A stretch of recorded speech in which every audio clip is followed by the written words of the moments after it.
السلام علیکم. اردو پوائنٹ کے ساتھ میں ہوں آپ کا میزبان صفدر علی. آج ہمارے programme meet with the stars میں جو شخصیت موجود ہے انہیں اگر ایک عہد ساز شخصیت کہا جائے تو بالکل بجا ہوگا. آج ہمارے ساتھ موجود ہیں اورنگزیب لغاری صاحب. میں ان کا شکر گزار ہوں کہ انہوں نے اپنے قیمتی وقت میں سے ہمارے لیے وقت نکالا. السلام علیکم سر. وعلیکم السلام جناب. سر کیسے مزاج ہیں آپ کے؟ الحمدللہ. سب سے پہلے تو میں شکریہ ادا کروں گا آپ کا کہ آپ نے عزت بخشی اور آپ کے حوالے سے بہت لوگوں تک ہم پہنچے. سر میں یہ سمجھتا ہوں کہ آپ کے حوالے سے ہمیں عزت ملے گی. احساس شخصیت ہیں، رہنما ہیں، اور میں جتنی بھی تعریف کروں کم ہے. ایک ایسے عہد کا نام ہے، بلکہ میں تو یہ کہتا ہوں کہ آپ ایک عہد کا چہرہ ہیں، ایک عہد کی پہچان ہے. آپ کے ہونے سے ایک عہد کا ایک نام ہے. تو میں اردو پوائنٹ کی جانب سے اور اپنی جانب سے آپ کا شکر گزار ہوں کہ آپ نے قیمتی وقت دیا. ہم چھوٹے چھوٹے سے لوگ صفدر صاحب بیٹھے ہوتے ہیں کونے میں، آپ باتیں ہو اتنی پیاری پیاری بڑی بڑی باتیں ہمارے لیے کرتے ہو. ہم ایسے بڑے بڑے ہو جاتے ہیں آپ کے کہنے سے، ورنہ ایسی تو کوئی بات نہیں. سر میں بہت شکر گزار. اب آتے ہیں اپنے جو جس طرح سے ایک پیرایا ہے ہمارا، اس پیرائے میں آپ کو اتارتے ہیں اور خود بھی اترتے چلے جاتے ہیں. آغاز کس طرح سے کیا؟ کیا یہ ایک کوئی سانحہ تھا جو اس اداکاری کی جانب لایا، کوئی واقعہ تھا، یا انٹینشنلی آپ آئے، آپ چاہتے ہوئے اس فیلڈ میں آئے؟ عام طور پہ اس کا جواب جب دیتا ہوں تو بالکل لگتا ہے کہ کوئی رٹا رٹا ایسا جواب ہے جو سب دیتے ہیں، لیکن میرے ساتھ تو ایک حقیقت ہی ہے یہ کہ میں بچپن میں ہی کچھ اس شوق میں تھا. تو شاید اس کی وجہ کچھ بھائی صاحبان تھے میرے بڑے، وہ فلمیں دیکھتے تھے بہت. ظاہر ہے انڈیا پاکستان ایک تھا، تب کی بات ہے یہ کہ وہ فلمیں دیکھتے تھے. ان کے بھی بچپن تھے، انہیں بھی شوق تھا. ایسی ایکٹرز کی تصویریں لا لا کے اکٹھی کرتے تھے، دکھاتے تھے. یہ دلیپ کمار ہیں، یہ راج کپور ہیں، یہ دیوانند ہیں. تو ان دنوں جو شہرت پا لینے والے فنکار تھے ان کی تصویریں ہم دیکھتے تھے. تو وہ شوق شاید ٹرانسفر ہوا. وہ کوئی ڈرامہ یا ایسا جگہ کام تو نہیں کرتے تھے، پڑھتے ہی تھے میرے بھائی.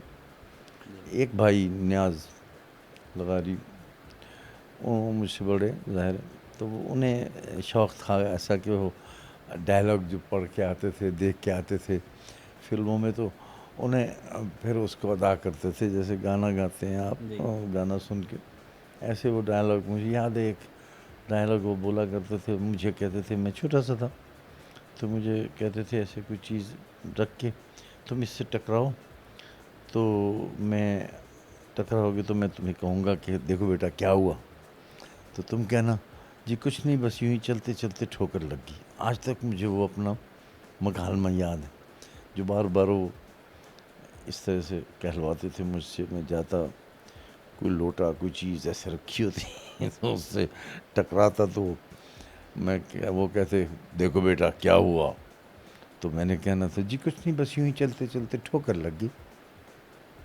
تو وہ آگے سے بڑے ایکٹنگ کے انداز میں کہا کرتے تھے کہ دیکھو بیٹا اس دنیا میں بہت سی ٹھوکریں ہیں، ذرا احتیاط سے چلا کرو. تو غالباً اسی بچپن میں لڑکپن میں ایک خواب سا بس گیا ذہن میں کہ ایکٹنگ بھی کوئی چیز ہے. میں اس وقت دوسری تیسری میں پڑھتا ہوں اور چوتھی میں پڑھتا ہوں. پھر چھٹی جماعت سے میں آ گیا یہاں لاہور. میرا تعلق ڈسٹرکٹ رحیم یار خان رحیم آباد ایک قصبہ ہے وہاں سے، تو وہاں سے چھٹی جماعت میں میں یہاں لاہور آ گیا. پھر سینٹرل ماڈل اسکول سے 8ویں جماعت تک وہاں پڑھتا رہا. تو سینٹرل ماڈل اسکول میں 1957-58 میں اسٹیج پہ ڈرامہ ہوا تو اس میں کھڑا ہو گیا. شوق تو تھا ہی، بولنا وولنا کا پتہ نہیں تھا، ایکٹنگ کا کچھ پتہ نہیں تھا. وہ ڈرامہ سینئر آرٹ جو اسٹوڈنٹس تھے وہ کر رہے تھے، میں 8ویں 7ویں کا تھا، تو میں بھی گھس گیا ان میں، ایسے بالا بولا پکڑ کے کھڑا ہو گیا. کوئی چھوٹا موٹا کوئی شاید ڈائلاگ ہو یا کیا بولا ہوگا. وہ ڈرامہ جو میں نے سینٹرل ماڈل اسکول میں کیا اس وقت، اس کا نام تھا ماہ سیمی. ماہ سیمی. اور دلچسپ بات اس میں یہ ہے کہ رشید عمر تھانوی صاحب نے وہ ڈائریکٹ کیا تھا، کیونکہ وہ پڑھتے تھے ہمارے اسکول میں، سینئر تھے. اور اس ڈرامے کی جو ہیروئن تھی وہ ڈاکٹر امجد پرویز ہے نا، جو گاتے ہیں بہت اچھے. تو ڈاکٹر امجد پرویز میرے اس ڈرامے کی ہیروئن تھی. تو اس طرح ظاہر ہے اسکول میں تو اسی طرح ہی کوئی ایجوکیشن تو سینٹرل ماڈل اسکول نہیں تھا. پھر اس کے بعد میں چلا گیا کیڈٹ کالج پٹاروں میں، سندھ میں. اور خیال تھا کہ شاید 12ویں میں جاؤں گا والدین کا، تو میں وہاں چلا گیا. پھر وہاں پہ بھی شوق ایکٹنگ کا ہی رہا. اسپورٹس مین وہاں تھا. میں نے سندھ کو فٹ بال میں ریپرزینٹ کیا ہوا ہے پاکستان کیمپ میں، اور کنزیکٹیو کلر ہولڈر تھا باسکٹ بال کا. مطلب یہ کہا جا سکتا ہے کہ آپ ایکسٹرا کریکولر ایکٹیویٹیز میں، کو کریکولر ایکٹیویٹیز میں آپ چھائے ہوئے تھے. ہاں بالکل، علاوہ پڑھائی کے سب ایکٹیویٹیز میں بڑی دلچسپی لیتا تھا. ویسے اکثر یہ دیکھنے میں اکثر یہ بات آئی ہے کہ جو لوگ پڑھائی میں اتنے چھائے ہوئے نہیں ہوتے وہ ویسے دنیا پر چھا جاتے ہیں، اور آج ہمارے سامنے مثال موجود ہے. اچھا ہے تو کیا، بس شوق ہے وہ، اس کی تکمیل میں جو لگن ہوتی ہے نا، اس میں آدمی لگ جاتا ہے. تو جس کام میں لگ جاتا ہے تو وہ اللہ تعالیٰ اسے کامیاب تو کر دیتے ہیں. وہ اچھی ہو یا بری ہو، تو اللہ تبارک و تعالیٰ کہتے ہیں کہ جو تم چاہتے ہو، جو تم کرتے ہو، میں اس کا پھل دیتا ہوں. وہ اچھا یا برا یہ تمہاری سوچ پر ہے. نہ جانے اللہ تعالیٰ کو یہ قبول ہے نہیں ہے، اس کی کیا سزا دیتے ہیں یا معاف کرتے ہیں. بہرحال ایک غیر شرعی عمل تو لگتا ہے، اب اس عمر میں احساس ہوتا ہے. تو پھر میں سینٹرل ماڈل اسکول سے عرض کر رہا تھا کہ کیڈٹ کالج پٹاروں میں گیا. یہ وہ کالج ہے جہاں زرداری صاحب اور بہت لوگ اور بھی وہاں سے پڑھے ہوئے ہیں. جب شروع ہوا تو ہم تب سے کیڈٹ کالج پٹاروں کے اسٹوڈنٹ تھے. میں چوتھے سال شروع ہونے کے بعد آیا تھا. زرداری صاحب بھی میرے ساتھ پڑھتے تھے. خیر وہ تو جونیئر تھے مجھ سے بہت، لیکن وہیں تھے. پھر اس کے بعد وہاں پہ ایک ڈرمیٹک سوسائٹی بنائی. آپ نے خود بنائی؟ ہاں، کیڈٹ کالج پٹاروں میں ایک ہمارے ٹیچر ہوتے تھے سرفراز صدیقی صاحب، کیمسٹری کے. انہیں بھی ایکٹنگ سے شغف تھا، تو پھر انہوں نے وہاں پہ ہمارے لیے بنوائی. فنکدہ نام سے ایک سوسائٹی بنی. وہاں پہ بیسٹ ایکٹر کا ایوارڈ لیا اسکول ایج میں. وہاں کیڈٹ کالج پٹاروں بڑا آرمی کے ماحول میں بھی ہم نے یہ کام نہیں چھوڑا. دیکھ لیجئے کہ شوق اور یہ جو جذبہ تھا کس طرح سے پروان چڑھا کہ کیڈٹ کالج پٹاروں میں بھی جو ہے یہ سلسلہ برقرار رہا، اور وہیں پہ انہوں نے جو ہے ڈرامٹک سوسائٹی بنائی فنکدہ کے نام سے، اور پھر اس کو لے کر چلے. اور میں یہ سمجھتا ہوں کہ پھر کامیاب تو لازمی طور پر وہ کامیاب ہوئی ہوگی، اور وہ سب سلسلہ چلتا رہا ہوگا. کیڈٹ کالج پٹاروں میں بیسٹ ایکٹر کا ایوارڈ ملا مجھے اس سال. تو اس کے بعد وہاں سے میں ایف ایس سی کیا. تو کیڈٹ کالج پٹاروں سے میں آ گیا لاہور گورنمنٹ کالج میں. یہاں سے میں نے گریجویشن کیا. وہ جس وقت میں یہاں گورنمنٹ کالج آیا تو گورنمنٹ کالج میں 100 سالہ جشن جو تھا وہ سینٹنری منائی گئی. اور وہاں پہ سینٹنری کے موقع پر بھی ایک ڈرامہ ہوا جو ہمارے استاد ہوتے تھے صوفی غلام مصطفیٰ تبسم صاحب. تو ان کا لکھا ہوا ایک ڈرامہ تھا، انگریزی شیکسپیئر کا پلے ہے ایک مڈ سمر. مطلب آپ نے بہت سارے لوگوں کے ساتھ کام کیا، بہت سارے لوگوں سے سیکھا، اور ایسے نامور شخصیات. ہاں، اساتذہ ہمارے بڑا خوش قسمتی ہے ہماری کہ اچھے تھے. اساتذہ تو اچھے ہی. خوش قسمتی کا سلسلہ اس طرح سے دراز ہوتا چلا جا رہا ہے کہ آج آپ ہمارے ساتھ موجود ہیں، ہم آپ کے پاس موجود ہیں، آپ سے جان ہوئے تو لمحہ طے کرنے کے لیے. مہربانی. تو وہاں وہ شیکسپیئر کا ڈرامہ جو میں عرض کر رہا تھا مڈ سمر نائٹس ڈریم، ان کا ترجمہ کیا صوفی غلام مصطفیٰ تبسم صاحب نے، سامن رین دا سفنہ. تو پھر اس کو ہم نے سینٹنری کے موقع پر کیا. اس طرح انگلش پلے بھی ہوا وہاں پہ، یہ پلے بھی ہوا. انگلش پلے جو تھا وہ ہمارے استاد تھے اکنامکس پڑھاتے تھے, انگلش پڑھاتے تھے. ہمارے پپی ہاشمی, شعیب ہاشمی, جنہیں آپ جانتے ہوں گے, شعیب ہاشمی نام سے. ہاں, تو وہ شعیب ہاشمی صاحب آج کل بیمار ہیں, اللہ انہیں صحت دے. وہ بہت ہی خوبصورت, بہت اچھے ایکٹر اور بہت ذہین استاد تھے, بڑا اچھا پڑھاتے تھے ہمیں. تو پھر وہ گورنمنٹ کالج سے میں 64 میں یہاں پہ آ گیا الحمرہ, اور الحمرہ آ کر پھر ہم نے ڈرامے کرنے کا شوق میں وہاں پہ ڈرامے کیے.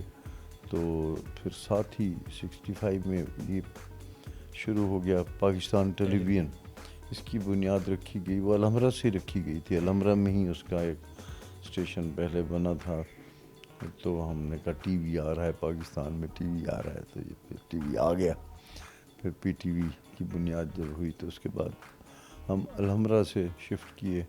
وہی ایکٹرز جو الحمرہ میں کام کرتے تھے آرٹس کونسل میں. جی, اس وقت میں طارق عزیز صاحب بھی آپ کے ساتھ ہی تھے؟ نہیں, یہ بعد میں آئے.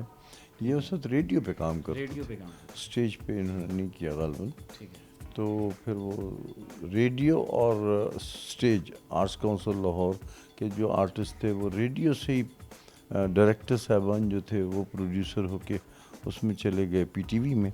اور ایکٹرز بھی اسی طرح سے آرٹس کونسل الحمرہ لاہور سے اور ریڈیو سے شفٹ کر کے چلے گئے ٹی وی میں. تھوڑے سے آرٹسٹ ہوتے تھے ظاہر ہے, تو تھوڑے سے 10-20-25 آرٹسٹ ہوں گے.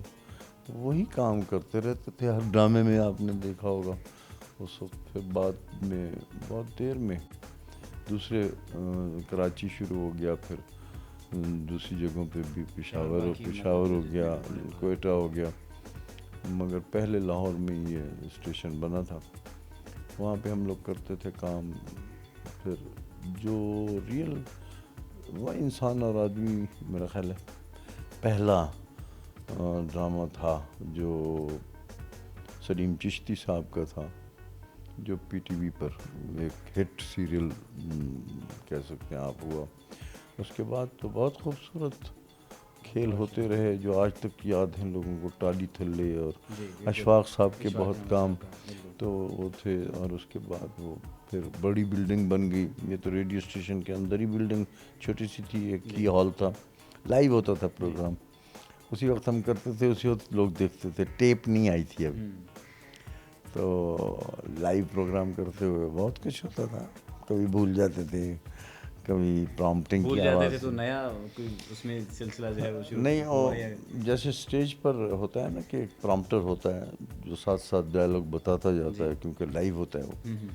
اسی طرح سے ہمارا بھی لائیو ہوتا تھا تو ساتھ پرامپٹر ہوتا تھا. تو جب بھولتے تھے آواز آتی تھی, تو لوگوں کو بھی آواز آتی تھی کہ پیچھے سے کوئی بول رہا ہے, بتا رہا ہے. لیکن جیسا ماحول ہوتا ہے ویسے ہی پبلک اور جو ویور ہے اس کو ہاں ڈھل جاتا ہے, اس کو ایکسیپٹ کر لیتا ہے ہماری تمام کوتاہیوں کو, لمیٹیشنس کو. اس کے بعد بڑی بلڈنگ بن گئی, ٹیپ آ گئے, بڑے ڈرامے شروع ہو گئے. پھر 65 کے بعد 70 آیا, پھر 70 کے بعد بھی ڈرامے ہوتے جو بہت کام اچھا ہوا. اشفاق صاحب, امجد اسلام امجد صاحب, منو بھائی اور بڑے بڑے رائٹرز جو اس وقت تھے, انہوں نے بڑی محنت سے کام کیا اور بہت اچھے خوبصورت ڈرامے بنائے. جو لینڈ مارک کہہ سکتے ہیں یا ٹاک آف دی ورلڈ کہہ سکتے ہیں, ہو گیا ایک ڈرامہ وارث. بہت بڑا وہ ہمارا ایک بڑا نام اس نے دیا پی ٹی وی کو. بلکہ یوں سمجھیں کہ شروع میں تو ہم ڈرامہ کرتے تھے جب ٹی وی کا, تو ہم تو خود دیکھتے نہیں تھے, وہاں ٹیپ ہی نہیں ہوتا تھا, پتہ ہی نہیں چلتا تھا کیسا ہے. لیکن یہ خیال ہوتا تھا کہ لوگ دیکھ رہے ہوں گے. تو لوگوں کے پاس ٹی وی نہیں ہوتا تھا, بہت کم ٹی وی ہوتے تھے. تو ہم نے رات کو ڈرامہ کرنا اور سوچنا پتہ نہیں کسی نے دیکھا ہوگا یا نہیں. پھر وہ انارکلی بازار ہے یہاں بڑا مشہور, وہی ایک بازار ہوتا تھا لاہور میں بڑا. تو میں اس کے اتفاق سے قریب ہی رہتا تھا, نیلا گنبد میں ان دنوں. تو مجھے یاد ہے وہ ڈرامہ رات کو ہم نے کرنا, چلنا. تو صبح ہم کہتے تھے انارکلی جائیں, دیکھیں لوگ ہمیں پہچانتے ہیں, ڈرامہ دیکھا ہوگا تو یہ پہچانیں گے. تو ہم نے انارکلی ساری گھومنی، بانو بازار گھومنی، سارا ادھر ادھر دیکھنا، لوگوں کی آنکھوں میں دیکھنا، شاید کسی کچھ نے نہ صحیح چل کے ہاں، مگر کوئی بھی پھر واپس آتے تھے اداس اداس، یہی کہتے ہوئے کہ ان کے پاس ٹی وی نہیں ہے۔ پھر ایک ڈرامہ جو وارث میں عرض کر رہا تھا جو آیا نا، وارث کی تو ایک دھوم مچ گئی، ہر طرف لوگ جو ہوتے تھے شام کے وقت، رات کے وقت جب ڈرامہ آنا ہوتا تھا وارث، سب لوگ دکانیں وکانیں بند کر کے پہنچتے تھے۔ وہ شام، جس شام یہاں ڈرامہ چلتا تھا وارث، تو مجھے یاد ہے ایسا لگتا تھا جیسے آج کل آپ دیکھتے ہو نا کہ افطار کے وقت ہوتا ہے، سب بھاگ رہے ہوتے ہیں افطاری کے لیے، اور تو سنسان سا ہو بالکل جاتا ہے سب سنسان سا، اور وہ بالکل یہی ماحول ہوتا تھا وارث کے دن، سب لوگ بھاگتے تھے، دیکھتے تھے۔ میں یہ کہوں گا کہ لاہور میں تو کم از کم، پاکستان میں بلکہ، وہ وارث ہے جس نے لوگوں کو ٹیلی ویژن خریدنا سکھایا، یعنی خریدنے پہ مجبور کیا۔ جی یہاں تک بھی ہوا کہ میں نے دیکھا کہ لوگوں نے زیور بیچ کے بھی عورتوں نے نا ٹی وی لیا، اور کہ بھائی ٹی وی ہونا چاہیے گھر میں، ورنہ پہلے تو کسی گھر میں ہوتا تھا، محلے والے سارے اکٹھے ہوتے تھے اس گھر میں اور ٹی وی میں ڈرامہ کے دن ڈرامہ دیکھ لیتے تھے، لیکن وارث نے مجبور کیا کہ ٹی وی ہونا چاہیے ایسے، تو ٹی وی آئے، پھر لوگوں کا مشہور ہوا بہت کام۔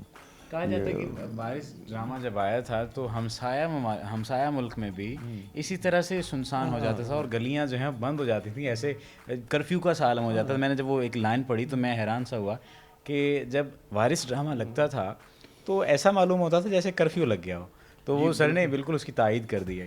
بالکل وہ ایسے ہی تھا، امرتسر سے بھی پھر بعد میں شروع ہوا نا ٹی وی، تو ہم امرتسر سے فلمیں یا کوئی چیز چلتی تھی تو ہم اینٹنا وینٹنا اونچا لگاتے تھے کہ ہم بھی دیکھ لیں وہ فلمیں کبھی، یا کبھی ٹی وی سے وہاں سے کچھ آئے تو ہمارا ان کا جو وہ تھا نا، اس طرح سے کلچرل ایکسچینج ایک لحاظ سے ہوتا رہا، تو انہیں پتہ تھا یہاں کیا ہو رہا ہے، تو جب وارث آیا تو پھر وہی حال جو یہاں دکانیں بند ہونے کا تھا وہ وہاں بھی بند ہوئی، اور پھر ان کا تو خیر بہت لمبا چوڑا حساب کتاب ہے، اور دے آر 10 ٹائمز ان کا، مطلب ان کی اکیڈمیز ہیں، چیزیں، پھر ہمارے ڈرامے وہاں انہوں نے اکیڈمیز میں رکھنے شروع، جو آج تک ہیں کہ کیسے یہ پروگریس کیا، بلکہ ایکٹنگ کا سٹینڈرڈ بھی جو آپ کہہ سکتے ہیں پی ٹی وی نے دیا نا، اسی سے لوگوں نے نقل کیا، پھر وہاں پہ اس کا جو اردو بولنے کا انداز ہے وہ انڈیا میں بھی آپ کہہ سکتے ہیں کہ ہماری کاپی کر کے ان لوگوں نے، کیونکہ ہمارے جو آرٹسٹ تھے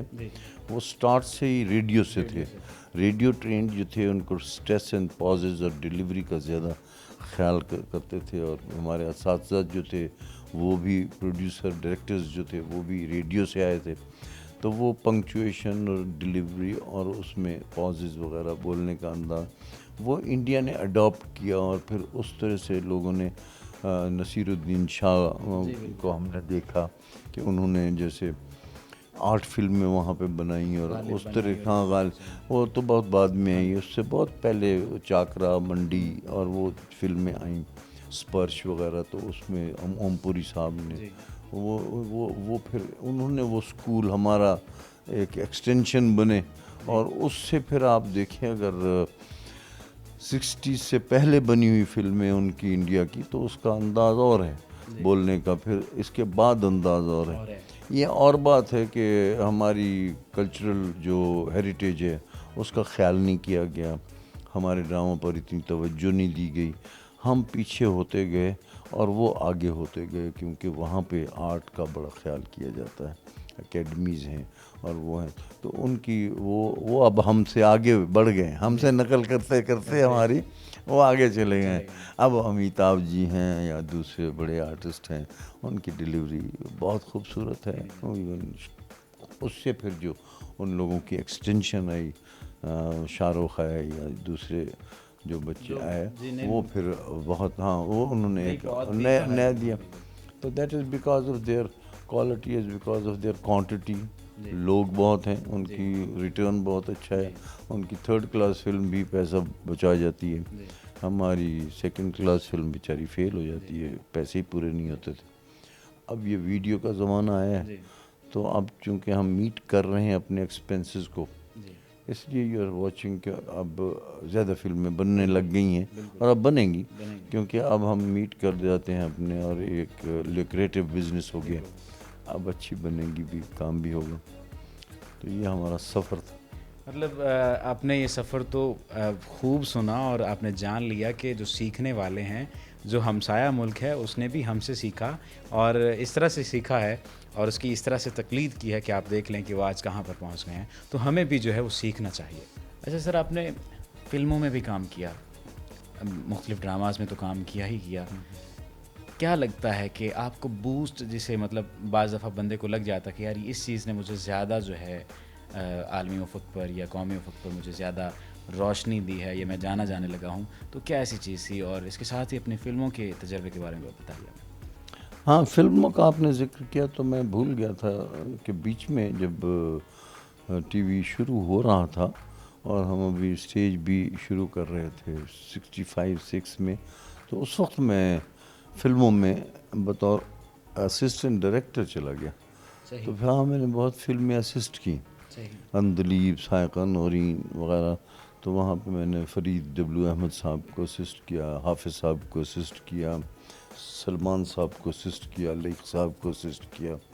تو مختلف ڈائریکٹرز کو اسسٹ کرتا رہا ڈائریکشن میں. تو ساتھ ساتھ پھر پی ٹی وی پر بھی کام کرتا رہا. تو فلموں میں چونکہ ایک بیک گراؤنڈ تھا، 4-5 سال میں نے اسسٹ کیا، تو وہ سارا جو قبیلہ تھا اس سے شناسائی بھی رہی. تو پھر جب ٹی وی میں آ گیا تو پھر تو واپس جانے کا مجھے نہیں موقع ملا اتنا، لیکن چونکہ وہ قبیلے سے میرا تعلق تھا فلمی، تو کبھی کبھی یار دوست بلا لیتے تھے. تو وہ کرتے کرتے کوئی 30-40 فلموں میں کام کیا ہوگا. تو 30-40 فلموں کا نام اسی طرح سے لے لیا جیسے کہ ہم مطلب ہماری تو ساری زندگی لگ جائے، 30-40 فلموں میں کام نہیں کر سکیں گے. آپ نے کہا کہ بس کرتے کرتے 30-40 فلموں میں کام کر لیا. بہت وہ کوئی خاص ایسا نہیں قابل ذکر کام تو نہیں، ایسے چھوٹے چھوٹے رول نہیں کیے، کوئی زیادہ اتنا لوڈ نہیں دیا کسی نے، کیونکہ ٹی وی کے ایکٹرز کو اتنا زیادہ ایکسیپٹ ہی نہیں کرتے تھے فلم والے. اور وہ کہتے تھے یہ تو ڈبے کے ایکٹر ہیں. ہاں بالکل. حالانکہ میں ان کے قبیلے سے تھا، لیکن پھر بھی وہ ذرا تھوڑے الرجک ہوتے تھے اس سے، ٹی وی والوں سے. تو جو دکھ ہوتا تھا، میں چاہتا تھا کہ میں برج بنوں between T V and film, لیکن وہ سخت لوگ تھے، وہ نہیں ایسا.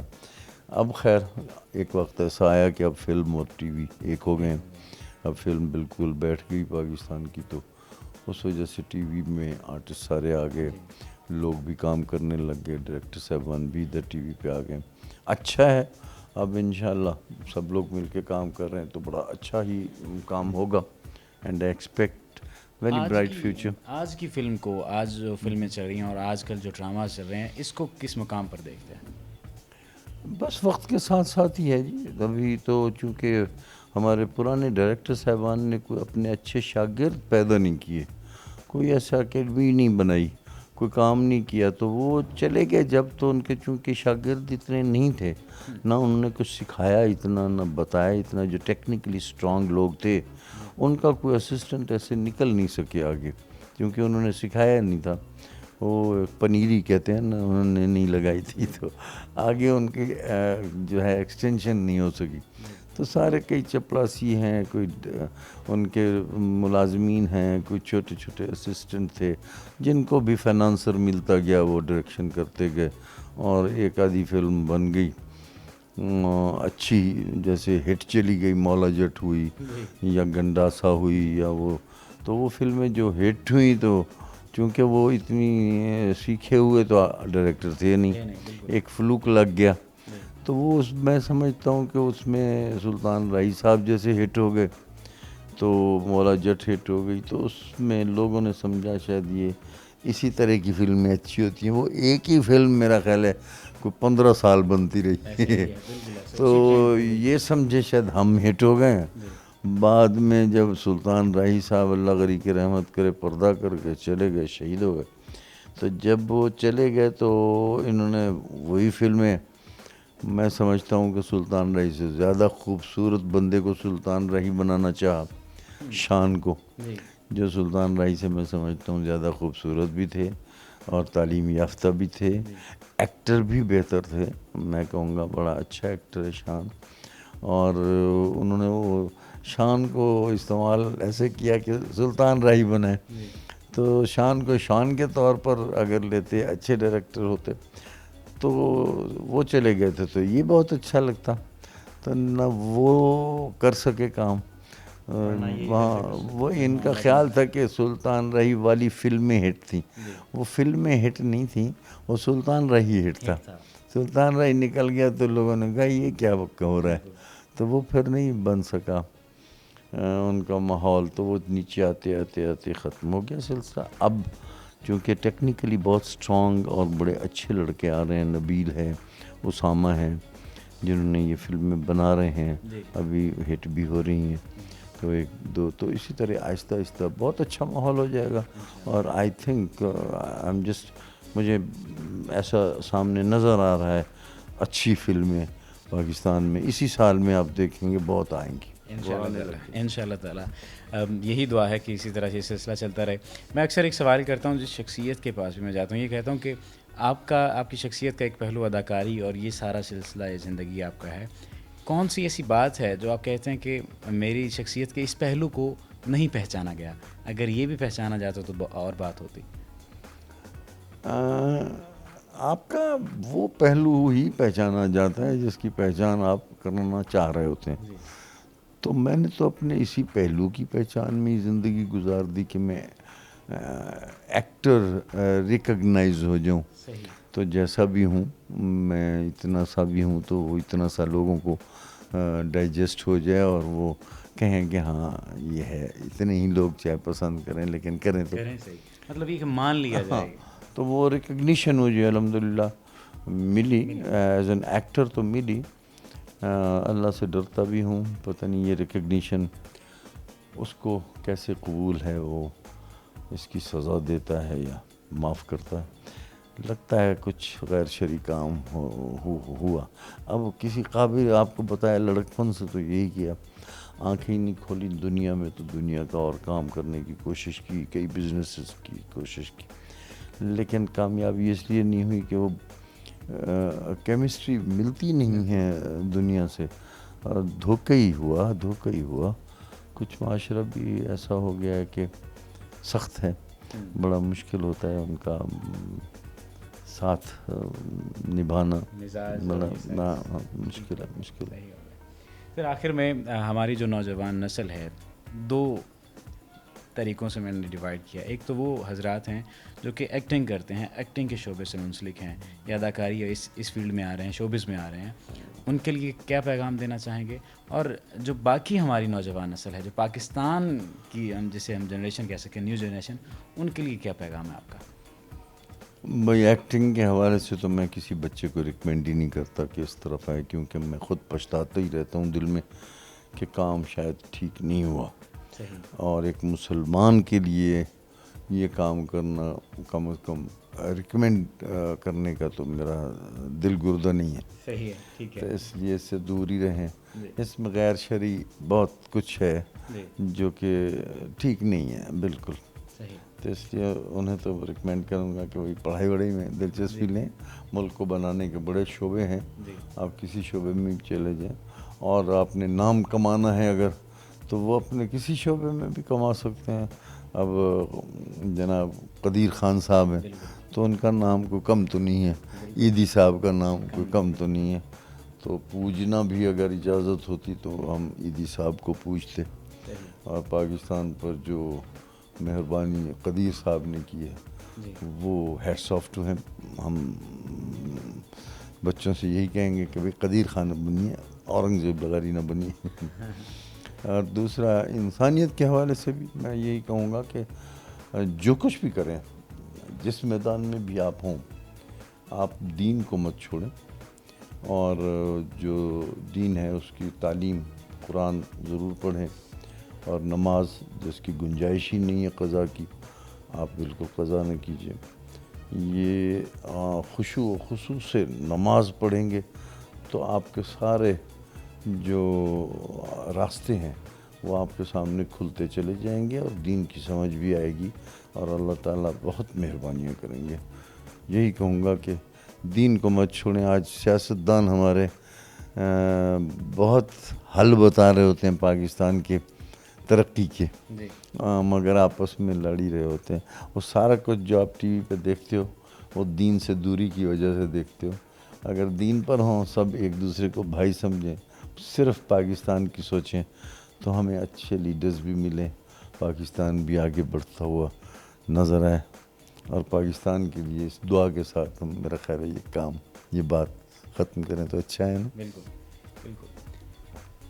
اللہ تعالیٰ نے ہمیں یہ عرض پاک دی ہے, اور اس عرض پاک میں ایسی ہستیاں موجود ہیں جن کے ہونے سے ہم فائدہ اٹھا سکتے ہیں. اور میں اکثر یہ بات کہا کرتا ہوں کہ جن کے ہونے سے ہمارا ہونا ہے.